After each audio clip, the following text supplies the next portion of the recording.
Yesus sudah jelas menyatakan diri bahwa dia berasal dari Bapa yang ada di surga. Dia adalah terang dunia. Orang Farisi tetap tidak percaya pada Yesus. Saudara-saudaraku yang terkasih, belajar dari sabda Tuhan hari ini. Janganlah kita seperti orang Farisi yang menutup mata hati kita kepada Tuhan. Saudari-saudaraku yang terkasih, berjumpa kembali bersama saya Inspirasiku di Antara. Renungan harian Senin 4 April, Pekan Prapaskah yang kelima. Semoga kita bersama keluarga komunitas kita selalu dalam keadaan baik, tetap sehat, dan bersemangat. Marilah kita mengawali renungan kita dengan tanda kemenangan Kristus. Dalam nama Bapa dan Putra dan Roh Kudus. Amin. Allah Bapa yang Maha Kasih, Yesus Kristus Putramu Kau utus menjadi terang hidup kami. Tuntunlah kami untuk selalu berjalan dalam terang-Nya, dan kami pun hidup kudus di hadapan-Mu. Sebab Dialah Tuhan pengantara kami, yang bersama dengan Dikau dalam persatuan Roh Kudus, hidup dan berkuasa Allah sepanjang segala masa. Amin. Dalam nama Bapa dan Putra dan Roh Kudus. Amin. Inspirasi kita hari ini dari Injil Suci menurut Yohanes, bab 8 ayat 12 sampai 20. Marilah kita baca bersama-sama dan kita renungkan. Sekali peristiwa, Yesus berkata kepada orang banyak, katanya, "Akulah terang dunia. Barang siapa mengikut aku, ia tidak akan berjalan dalam kegelapan, melainkan ia akan mempunyai terang hidup." Kata orang-orang Farisi kepadanya, "Engkau bersaksi tentang dirimu, kesaksianmu tidak benar." Jawab Yesus kepada mereka, katanya, "Biarpun aku bersaksi tentang diriku sendiri, namun kesaksianku itu benar, sebab aku tahu dari mana aku datang dan kemana aku pergi. Tetapi kamu tidak tahu dari mana aku datang dan kemana aku pergi. Kamu menghakimi menurut ukuran manusia. Aku tidak menghakimi seorang pun. Dan jikalau aku menghakimi, maka penghakimanku itu benar, sebab aku tidak seorang diri, tetapi aku bersama dengan Dia yang mengutus aku. Dan dalam kitab Tauratmu ada tertulis, bahwa kesaksian dua orang adalah sah. Akulah yang bersaksi tentang diriku sendiri, dan juga Bapa yang mengutus aku. Aku bersaksi tentang aku." Maka kata mereka kepadanya, "Di manakah Bapamu?" Jawab Yesus, "Baik aku maupun Bapa tidak kamu kenal. Jikalau sekiranya kamu mengenal aku, kamu mengenal juga Bapa-Ku." Kata-kata itu dikatakan Yesus dekat perbendaharaan, waktu ia mengajar di dalam bait Allah. Dan tidak seorang pun yang menangkap Dia, karena saatnya belum tiba. Demikianlah sabda Tuhan. Terpujilah Kristus. Saudari-saudaraku yang terkasih, dalam hidup ini kita harus selalu mengucap syukur. Karena orang bersyukur itu bukan karena tidak ada masalah, tetapi karena melihat dengan iman berkat Tuhan yang lebih besar daripada masalah-masalah itu. Setiap dari kita tentunya punya masalah dan tantangan-tantangan dalam hidup. Kalau kita tidak kuat melawan godaan, kita hidup dalam lingkaran setan. Dalam bacaan yang pertama, dua orang tua-tua dari kitab Daniel, mereka itu adalah salah satu contoh orang-orang yang hidup dalam lingkaran setan.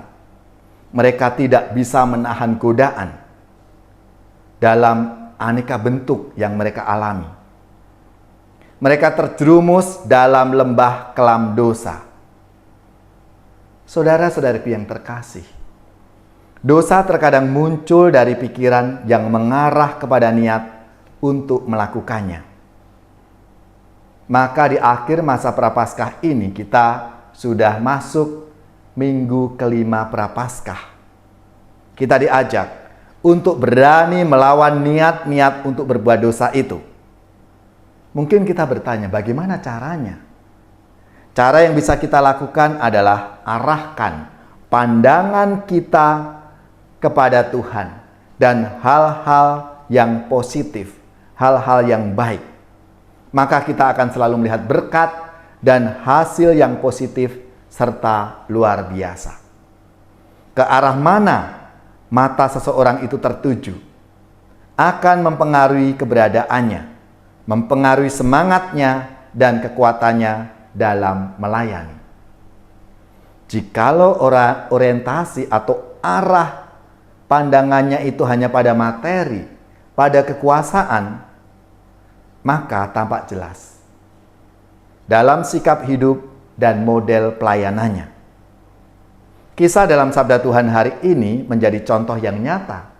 Bagaimana orang-orang Farisi ini punya orientasi akan jabatan dan popularitas, memandang Yesus itu sebagai saingan.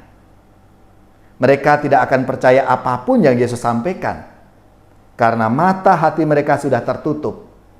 Sebaik, sejujur, dan setulus apapun yang Yesus perbuat untuk mereka, mereka tetap saja akan menilai Yesus itu sebagai saingan yang harus disingkirkan, bahkan kalau perlu, Yesus itu dibunuh.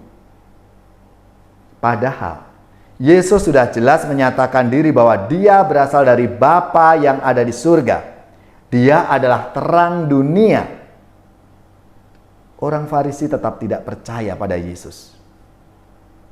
Saudara-saudariku yang terkasih, belajar dari sabda Tuhan hari ini, janganlah kita seperti orang Farisi yang menutup mata hati kita kepada Tuhan.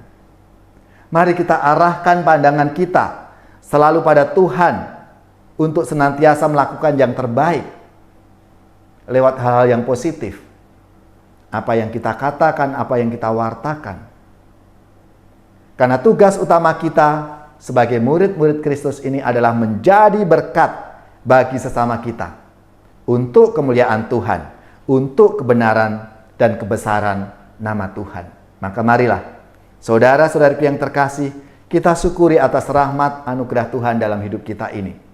Dan kita bagikan pengalaman kasih, hal-hal yang baik, hal-hal yang positif yang kita alami dalam diri kita, dalam keluarga kita.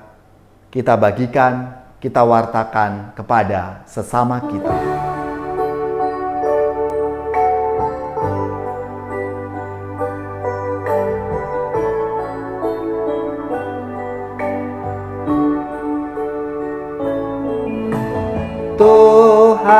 Tuhanlah gembalaku, aku terjamin selalu.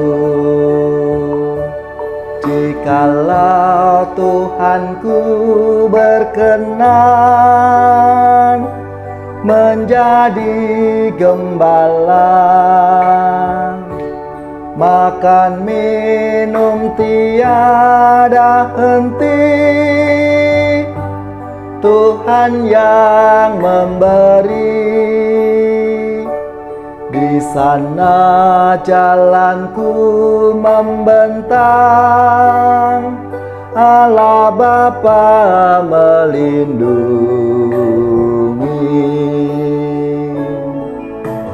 Tuhanlah gembalaku, aku terjamin selalu.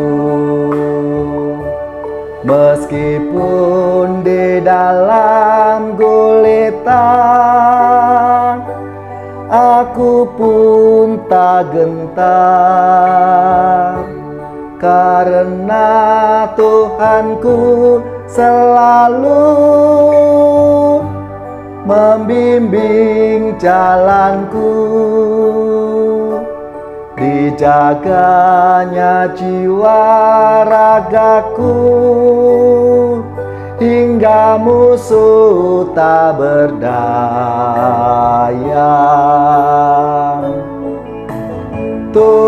Tuhanlah gembalaku, aku terjamin selalu.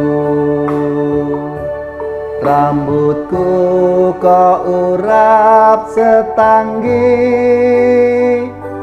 kau burat tubuhku. Bahagia dan riang selalu menyiram jiwaku. Sepanjang usia hidupku,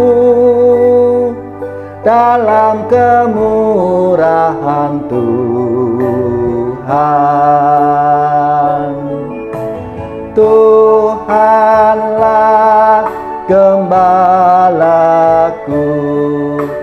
aku terjamin selalu.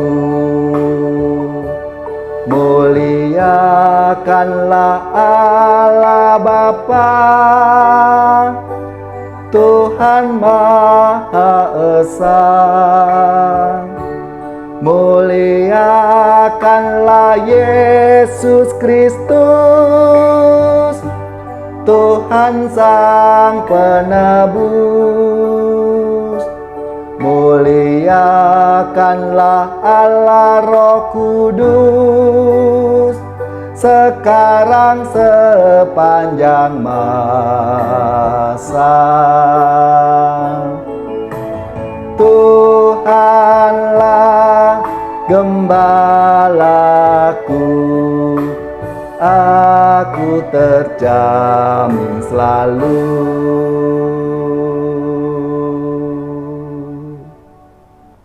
Saudari-saudaraku yang terkasih, marilah kita siapkan hati kita untuk menerima berkat Tuhan. Semoga saudara-saudari sekalian, keluarga-keluarga, komunitas kita, orang-orang yang kita doakan, mereka yang sakit, yang menderita, seluruh tugas, belajar, pekerjaan, usaha serta karya pelayanan kita dibimbing, dilindungi dan diberkati oleh Allah yang Maha Kuasa, Bapa dan Putra dan Roh Kudus. Amin.